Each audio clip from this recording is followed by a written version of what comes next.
If the world goes to shit tomorrow, what do we still have that we can lean on that no matter what is, it's not going to change who we are as people? Two incredible examples from two incredible professionals.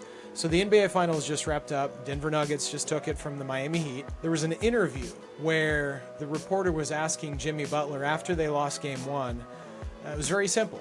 How are you going to reset mentally going into game two? And I'm going to read what he said because I think it's so crazy, so powerful. He said, I'm as normal as they come. It's not always about basketball. It will never always be about basketball. My daughter's still going to love me whether I win or lose. That's what I focus on. Point number two, Nikola Jokic. One of the things that he does before every game is he actually takes his wedding ring and he actually ties it into his shoes. So the idea of playing fearlessly, it comes from confidence anchors. If the world goes to shit tomorrow, what do we still have that we can lean on that no matter what is, it's not going to change who we are as people? Jimmy Butler's got his daughter, Nikola Jokic has got his wife. That helps him play fearlessly because he understands and knows if they win, great. If they lose, great. He's still going to have his daughter. Nikola's still going to have his wife. It's the matter of perspective. How do you find your confidence anchors, the things that are going to keep you grounded no matter what happens to you?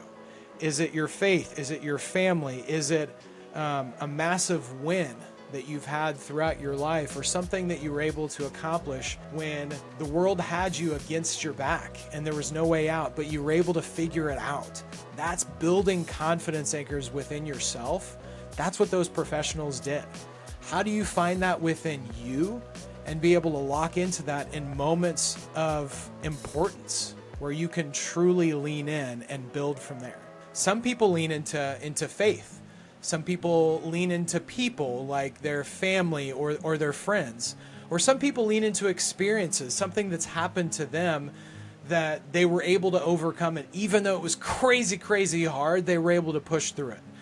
So one of my big confidence anchors, when I was in college, I did this crazy summer internship where I was knocking on doors, selling books door to door, 80 hours a week. And before I leaned into my confidence anchors, going into that next day and that night before, I was always nervous. I was anxious. I was scared, because I tied so much of what happened that next day to my results. I tied so much of my self-confidence to what happened when somebody was going to say yes or no to buying my books. And so one of the things that I did, and it sounds so completely nerdy, and you guys are going to bash on me for this, but I would spend at least 10 or 15 minutes a night talking to my parents. I was in college, and I would talk to my mom. We'd have a normal conversation for 10 or 15 minutes, and at the very end, I go, great, Mom, you know what to say. And she's like, and at the beginning, she's like, do I really have to say this? I'm like, yeah. And she would say, Will, no matter what, I'm still going to love you no matter how much you sell tomorrow. And it was so important for me to hear that from her because, again, obviously I knew my mom loved me. I knew my family loved me and cared about me. But it was the intention of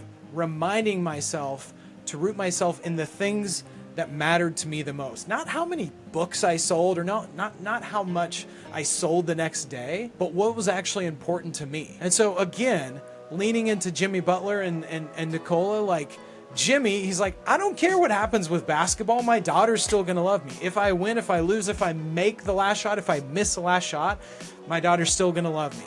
And when they lost, he said the biggest thing he was looking forward to is spending time with his daughter. He spent his entire career working to be a professional athlete in the NBA and winning the championship. That is the most important thing in his career, but that's not the most important thing in his life. His daughter is. That's the exact same thing for Nikola Jokic and his wife and his family and his brothers and his daughter. And again, he ties that ring in his shoe to remind him of that confidence anchor within himself so they can go play fearlessly.